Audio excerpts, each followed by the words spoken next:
She arrived in Icheon with one suitcase, a second-hand medical kit, and a contract that would expire in 90 days. The Regional Agriculture Bureau had sent her to a cattle estate so large it had its own postal code to work for an owner she had never met, and who, according to everyone in the village, had never needed anyone's help with anything. What nobody told her was that by the time those 90 days were up, she wouldn't just have saved his herd, she would have exposed the person destroying it from the inside, and she would do it all without asking him for a single thing. The bus from Seoul dropped Yoonja at the edge of Icheon at 6:45 in the morning, when the rice fields were still wrapped in low fog, and the only sound was a rooster somewhere to the east, arguing with the silence. She had a single rolling suitcase, a canvas bag carrying her veterinary kit, most of it bought second-hand, all of it functional, and a printed contract from the Ministry of Agriculture's Rural Outreach Program that assigned her to Hanwoo Estates for a period not to exceed 90 days. She stood at the road's edge and consulted the map on her phone, which had 42% battery and no portable charger, because the portable charger had died 2 days ago, and replacing it had not yet risen to the top of a budget that was managed with the focused austerity of someone who had been managing tight budgets since she was 17. Hanwoo Estates was 3 kilometers east. She walked. The estate announced itself before she reached it. A long stone wall running parallel to the road, then a gate of dark iron with the family name pressed into the metal in characters that were neither decorative nor modest. Beyond the gate, green pasture rolled toward a tree line in the distance, and in that pasture, moving with the slow authority of animals that have never been hurried, were Hanwoo cattle. Dozens of them. The deep auburn brown of good soil after rain, broad-shouldered and deliberate. Gia stopped walking and looked at them the way she always looked at animals, not with sentiment, but with attention, assessing, counting. Noting the way the nearest one stood slightly apart from the others, its weight shifted unevenly to the left. She made a note in her phone before she even reached the gate. The man who answered the intercom had the voice of someone who dealt with inconveniences before breakfast. Name and purpose. Yoonjia, I'm the veterinarian assigned by the Rural Outreach Program. I have an appointment with estate management at 7. A pause that lasted precisely long enough to communicate skepticism. The appointment was for 7:30. I walked from the bus stop. I was faster than expected. Another pause. The gate opened. The office building was a converted farmhouse. Stone exterior, modern interior. The kind of renovation that costs a great deal of money while working very hard to look like it hadn't. A man in his 50s met her at the entrance. Lee Doyeon, the estate foreman according to the nameplate on his jacket. He was broad, unhurried, with small eyes that moved over her with the particular assessment of someone deciding how much of a problem she was going to be. You're younger than the last one, he said. The last veterinarian? Yes. Was the last veterinarian's age relevant to the quality of his work? Lee Doyeon looked at her for a moment. Then, with a movement that was not quite a smile, he turned and led her inside. She was given a desk in a room that smelled like printer ink and old coffee, a laminated ID badge with a photograph that had been taken before she'd finished blinking, and a briefing document outlining the estate's current herd. 230 Hanwoo cattle, premium grade, supplied to Seoul's top restaurants and 2 major export contracts. The herd's health record, she was told, was perfect. She read the record. Then she read it again. Then she went out to the pasture and spent 4 hours walking among the cattle in her second-hand boots, her notebook open, the animals regarding her with the calm patience of creatures who had decided she was not a threat. She found 3 with irregular gait, one with slightly dull coat texture, 2 more that were eating less than the rest. Nothing definitive, nothing that would show up on a standard visual inspection by someone who wasn't looking. But she was looking. She was always looking. She had not yet met the owner. She understood, from the briefing and from the careful way everyone avoided mentioning him directly, that Park Seonu was not someone who appeared for routine administrative matters. She understood that he was 36, that he had inherited the estate from his grandfather, and spent the first 5 years after that nearly losing it, and the 5 years after that making it into something his grandfather would not have recognized. She understood that he was respected, that he was demanding, and that the previous 3 veterinarians assigned under the rural program had each lasted less than their contracted period. What she did not understand yet was why. She found out on the 4th day, when she submitted her preliminary health assessment to the estate office, and Lee Doyen read it with an expression that moved through several stages before settling on something that was not quite neutral. "This is more detailed than what we typically receive," he said. "That's the standard assessment format for a herd this size. You flagged 7 animals for monitoring. 6. The 7th needs a blood panel this week. Our herd is certified healthy. Your herd's records show certified healthy. I'm telling you what I observed on site over 4 days." Lee Doyen set the report on the desk and looked at her with the patience of someone who was accustomed to outlasting people. "Dr. Yoon, this estate operates on reputation. Our buyers, in Seoul in Japan, expect consistency. A report flagging 7 animals, 6 for monitoring, 1 for testing, creates the impression of a problem where there isn't one." Jia looked at him.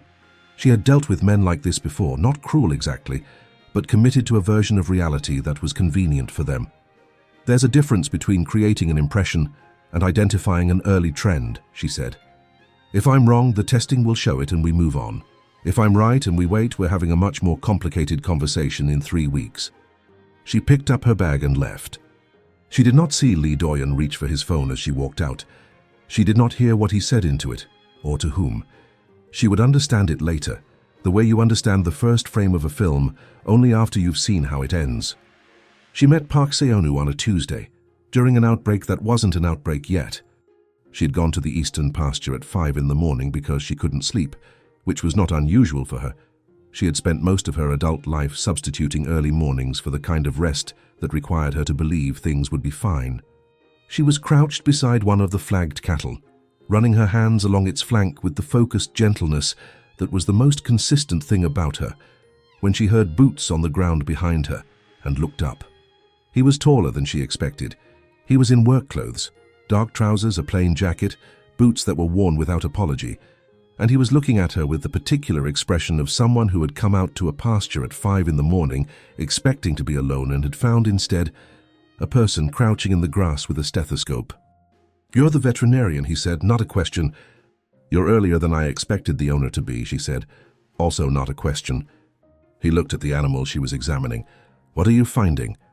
She told him, directly in the order she'd observed it, without softening or editorializing. She was aware as she spoke that he was listening differently from how Lee Doyen listened, not for what he wanted to hear, but for what was actually being said. It was an uncommon quality in people with authority over things, and she noted it the same way she'd noted the cattle's irregular gait, without sentiment, but with attention. When she finished, he crouched down beside her. "Show me what you're feeling for." She guided his hand to the correct point on the animal's flank. He felt it, the slight tension, the irregular warmth, and something in his face changed. "How long?" he asked. "If this is what I think it is, the first animal was symptomatic 4 to 6 days ago, which means it was incubating before that. Doyen's report said the herd was healthy. Doyen read my preliminary assessment and told me the herd's certified records were what mattered." Park Seonu was quiet for a moment. The cattle in the field moved around them, unhurried, warm in the cool morning air, and the fog was beginning to lift off the rice paddies in the distance. He stood up. "What do you need?" he asked. It was, she would think later, the exact right question. Not "are you sure" or "what will this cost" or "can we handle this quietly?" Just, "what do you need?" Blood panels on all 7 flagged animals today. Isolation for the 3 most symptomatic. Feed samples from the eastern pasture going back 2 weeks if the estate keeps records. "We keep records." "Then I need those by noon." He nodded. He took out his phone. She watched him make 2 calls in the time it would have taken most people to decide who to call first, and she went back to her examination, and neither of them said anything unnecessary, which was, in its own way, a form of respect. Over the following 3 days, they worked in a pattern that established itself without discussion. She arrived early. He appeared somewhere between 5 and 7, always in work clothes, always with coffee, black for himself, and on the second day, without asking, an oat milk coffee for her, which she accepted without mentioning he'd gotten it right. The small cups, set side by side on the fence post while they reviewed her morning notes, became a kind of shorthand for something neither of them named. He did not interfere. He did not make suggestions about how she should do her job. He asked questions that showed he was reading her reports, and when her answers were technical, he listened carefully and didn't pretend to understand faster than he did. It was, she thought, very much like the cattle in his field. He was patient in the way that strong things are patient, because they don't need to rush. On the fourth day, the blood results came back. 3 animals confirmed with early-stage nutritional deficiency syndrome. Not contagious. Not a herd crisis, not yet. But the pattern was wrong. The deficiency was specific, isolated to the eastern pasture group, and the feed analysis she'd requested showed elevated levels of a compound that should not have been present at all. She looked at the numbers for a long time. Then she looked at the feed records again, who had ordered the eastern pasture supplement when it had been changed, and who had signed off on the substitution 3 weeks ago. Lee Doyen had signed every form. She sat with this information quietly, the way she sat with most difficult things, not in panic but in the focused stillness of someone deciding what to do next. Then she filed the medical report, noted the findings without accusation, and went to find Park Seonu. He was in the breeding barn talking to one of the ranch hands. When he saw her face, he ended the conversation immediately. "Tell me," he said. She told him. Lee Doyen did not panic. That was the first thing Jia noticed about him when Park Seonu called him into the office that evening. The particular stillness of someone who had prepared for this conversation, or something like it, and had decided in advance what their position would be. The veterinarian, Doyen said before anyone else spoke, has been operating outside the scope of her contract since she arrived. Jia sat across from him with her hands folded on the table and her notes in a stack to her left. And she did not react, because reacting was something she could do later, alone, when it was useful. Her contract, Park Seonu said, assigns her full clinical authority over herd health assessment. She's been exercising that authority. Her preliminary report flagged 7 animals based on observation alone, without testing, and she submitted it over my objection. That's a procedural violation that could expose us to... She followed up with testing, Seonu said. She was right. Doyen's composure held, but it shifted, the way a wall holds when you press on it and you feel just briefly that it has some give. Feed supplement substitutions are made quarterly for cost efficiency. It's a standard practice that's been in place for 6 years. "Show me the authorization chain for the last substitution," Jia said. He looked at her. "Excuse me." The feed records show the Eastern Pasture supplement was changed 3 weeks ago. The authorization chain should show who approved the specific product substitution, not just the order. She opened her notes. The supplier you switched to isn't on the estate's approved vendor list, and the compound level in the feed doesn't match the product specification sheet, which means either the specification was wrong or the product wasn't what it was labeled as, or, and this is the scenario the numbers actually support, the product was diluted or substituted after purchase and before delivery to the pasture. Silence. "Those are serious accusations," Doyen said. "They're observations," Jia said. "The same way my preliminary report was observations. You told me observations without testing weren't sufficient. I tested." Park Seonu had been quiet through this exchange, watching both of them with the same focused attention he brought to everything. Now he spoke. "The supplier invoice. Pull it."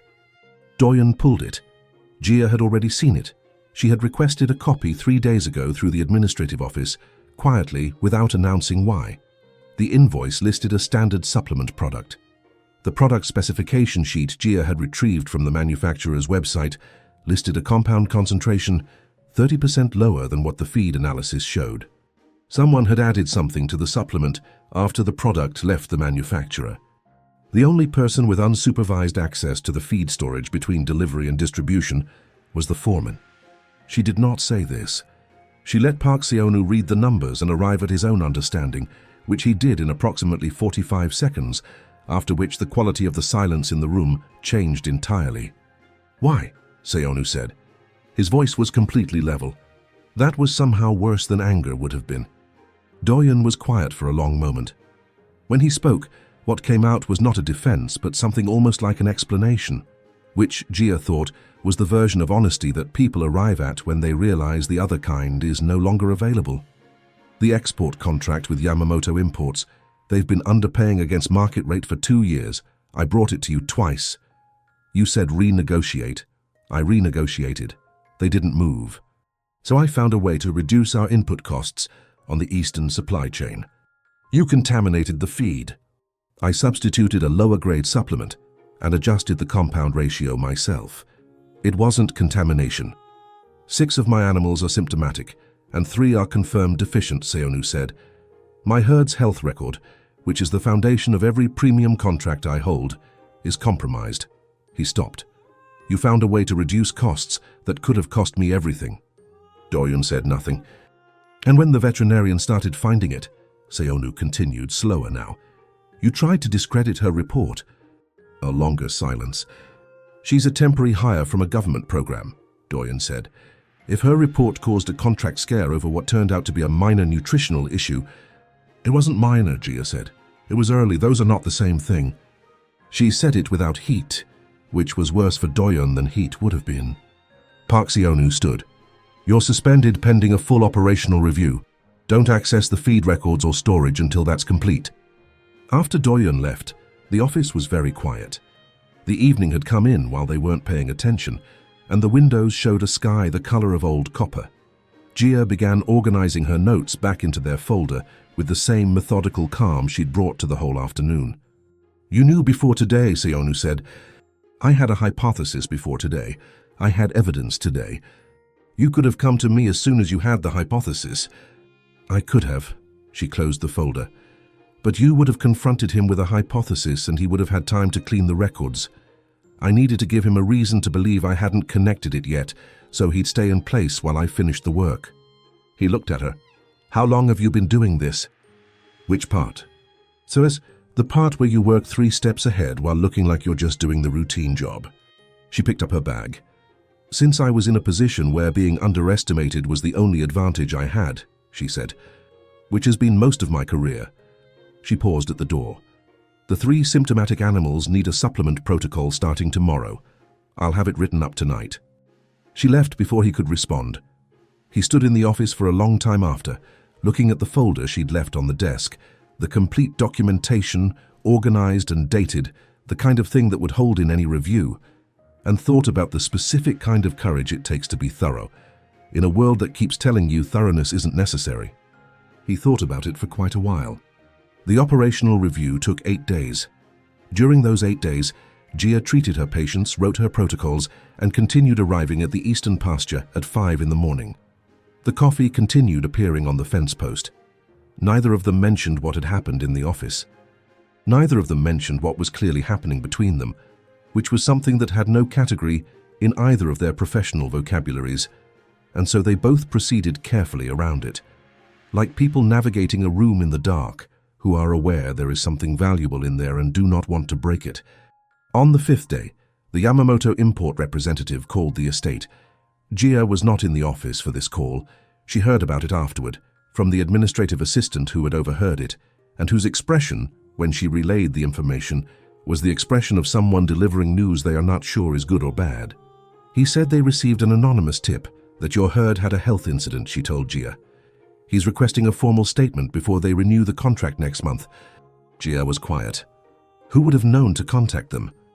The assistant looked uncomfortable. Doryun was suspended, not terminated. He still has his phone. Jia went to find Seonu. He was already on the phone when she reached his office, standing at the window with his back to the door. His posture the particular stillness of someone controlling something very carefully. She waited. When he ended the call, he turned and looked at her with an expression she hadn't seen on him before. Not anger, not calculation. Something more tired than either. Yamamoto wants a third-party health inspection before the renewal meeting, he said. When? 2 weeks. That's enough time, she thought for a moment. The 3 confirmed animals will be significantly improved by then. If we document the treatment progress correctly and present the full timeline, including the feed audit, it actually tells a better story than a clean record would. He looked at her. How does a contamination event tell a better story than a clean record? Because it shows what happens when you identify a problem early, act on it correctly, and hold the responsible party accountable. Buyers aren't naive. They know estates have incidents. What they're buying when they pay premium prices is the confidence that problems will be caught and handled. She paused. We caught it. We handled it. The documentation proves both. He was quiet for a long moment. You're very good at this. I know, she said. Not with arrogance. just with the matter-of-fact acknowledgement of someone who has worked very hard for a specific competence and sees no reason to pretend otherwise. Something shifted in the room. He stepped away from the window. "Gia," he said. And it was the first time he had used just her name, without the professional prefix, and they both noticed. "Don't," she said. Her voice was careful. "Don't say something that changes what this is until the review is finished, and the contract is renewed, and I've completed my 90 days. Because I need to finish this correctly. And I can't do that if we complicate it." He stopped. He looked at her for a long moment, long enough that she had to work to maintain the expression she intended, which was composed and professional, and not at all the thing she actually felt. "All right," he said, "after 90 days. After 90 days. She left. He went back to the window. Outside, the cattle moved through the morning light, and the 3 recovering animals walked with steadier gaits than they had a week ago, and everything was proceeding the way she'd said it would, which was both a comfort and a particular kind of torment. The Yamamoto inspection was scheduled. The documentation package Gia prepared took 3 days to assemble and ran to 47 pages, organized by date, cross-referenced by animal ID, with a clear narrative timeline that showed the detection, the investigation, the finding, and the treatment, and attached to it at the back the complete feed audit with the compound discrepancy highlighted and the authorization chain traced back to its source. She showed it to Seonu the evening before the inspection. He read it in silence. When he finished, he set it on the desk and looked at her. "You included everything. The whole truth is more defensible than a partial one. Some of my advisors are suggesting we frame it as a routine nutritional adjustment that was miscalibrated. Keep Doyen's role minimal." "Some of your advisors are wrong," she said. "If Yamamoto finds out later that you minimized a deliberate substitution event, you lose the contract and your credibility in the same conversation." She paused. "I'll present whatever you decide, but I'd recommend the truth." He picked up the report. "The truth it is." The Yamamoto delegation arrived in 2 cars and 3 suits, led by a representative named Kato, who had the expression of a man who had seen many farms and expected to be unimpressed by this one. Gia met them at the gate in her work clothes.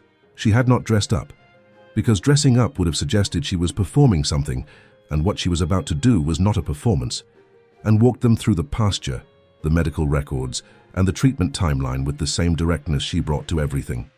She showed them the 3 recovering animals. She explained the detection methodology, the feed audit, the compound analysis, and the corrective action. She showed them the documentation of Doyun's suspension and the operational review findings. She answered every question Kato asked without redirecting or softening, and when he asked one that required a technical answer, she gave the technical answer in plain language without condescending to him. Park Seonu stood slightly to the side throughout, which was, she understood, a deliberate choice. He was making it clear that she was the expert in this room, that her presentation was not being managed or filtered through him. It was a small thing. It was not a small thing. At the end of the walkthrough, Kato asked to see the recovering animals again. He stood beside the healthiest of the 3, a young female that had been the most symptomatic 2 weeks ago and was now walking with full, even weight, and watched her for a long moment. "How did you identify the problem before the symptoms were visible to a standard inspection?" he asked. "I looked longer than standard inspections require," Gia said, "and I looked at patterns, not just individual animals. Most contracted veterinarians don't do that." "I know," she said. Kato looked at Seonu. "The contamination was contained because of this veterinarian's work?" "Yes," Seonu said. "No qualification, no elaboration. And she's on a temporary contract." "She was," Seonu said. "That's being renegotiated." It was the first Gia had heard of this. She kept her expression precisely where it was. Kato looked between them with the quiet assessment of someone who reads situations for a living. "We'll proceed with the renewal," he said. After the delegation left, the estate was quiet with the particular quality of relief that follows something very difficult going correctly. The ranch hands were talking in the distance. The cattle moved through the golden late afternoon light, unhurried, restored. Gia was packing her documentation bag when Seonu came to stand beside her. "You said the contract was being renegotiated," she said. "It is. You didn't consult me." "I'm consulting you now." She looked up at him. "I have conditions." "I expected you would." The position needs to be permanent, formally contracted, with full clinical authority and no intermediate approval layer between my findings and estate leadership. Agreed. My recommendations on herd health are implemented within the time frame I specify, not when it's convenient. Agreed. Can I choose my own equipment? I won't work with inadequate tools because procurement wants to cut costs. Agreed. He paused. Do you have conditions that aren't about the job? She was quiet for a moment. The sun was doing something very specific to the pasture, lighting it from the west so the cattle's auburn coats looked almost warm enough to touch, and she was aware of standing in it, and of him standing beside her, and of the particular difficulty of being careful when you are also tired of being careful. One, she said, if this is something, it has to be equal. I don't want to be a kept thing, I want to be a partner. That's not a condition, he said. That's the only version I want. She looked at him for a long moment. Then she held out her hand, not in a gesture of concession but of agreement, the way two people settle something that matters. He shook it. And then, because they were both very tired of being careful, he kept hold of her hand. 4 months later, the eastern pasture had been fully restored. The herd's health record, annotated now with the complete incident timeline and resolution documentation, had become something Seonu's attorneys described as the strongest liability protection document in their portfolio. The Yamamoto contract had renewed at a rate 12% above the previous cycle, with a note in Kato's letter that specifically cited the estate's transparent incident management.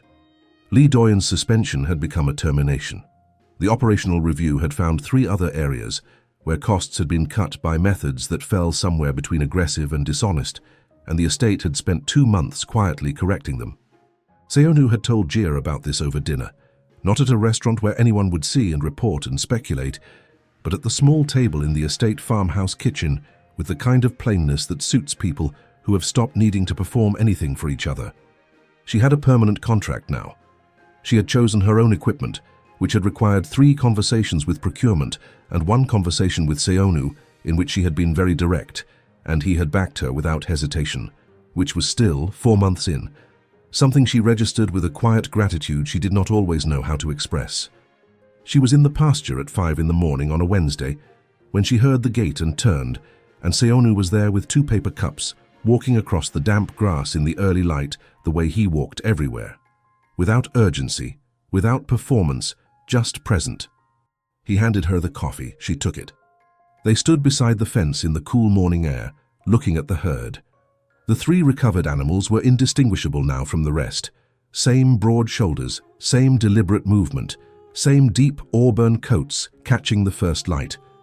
The young female that had been the most symptomatic was grazing near the center of the group, completely unaware that her recovery had saved a contract and exposed a theft and changed, in ways neither of them had planned for, the course of 2 lives. She's doing well, Jia said. They all are, Seonu said. She took a sip of her coffee. He took a sip of his. The fog was lifting off the rice paddies, the same fog that had been there the morning she arrived with 1 suitcase and a second-hand kit, and 3 kilometers of road between her and the place she was supposed to be. Jia, he said. You know I'm not going to make a grand gesture. That's not something I know how to do. I know. What I can do is this. He turned to look at her. Show up, pay attention, ask the right questions the way you do. I've been watching you do it for 4 months, and I think it's the most useful thing one person can do for another. She looked at him. The morning light did something specific to his face, made him look less managed than usual, less composed, more like the person who had crouched beside her in the pasture at 5 in the morning on a Tuesday and asked simply, "What do you need?" "That's not a small thing," she said. "No, it isn't." She turned back to the pasture. After a moment, she reached over and found his hand on the fence rail without looking, the way you reach for something you already know is there. Sometimes the right ground is the one you didn't choose. The assignment nobody else wanted. The contract that was supposed to last 90 days. The estate at the edge of Ichon where the fog rolls off the rice paddies in the morning and the cattle walk with the patience of things that have always known they were worth looking after. Sometimes you arrive with a second-hand kit and the intention to do your job correctly, and the job turns out to be larger than the contract described, not because it was hidden from you, but because you were finally in a place where looking carefully was allowed to matter. She had been looking carefully her whole life. It had just taken until now to find somewhere that needed exactly that. I hope you enjoyed this story. Don't forget to subscribe.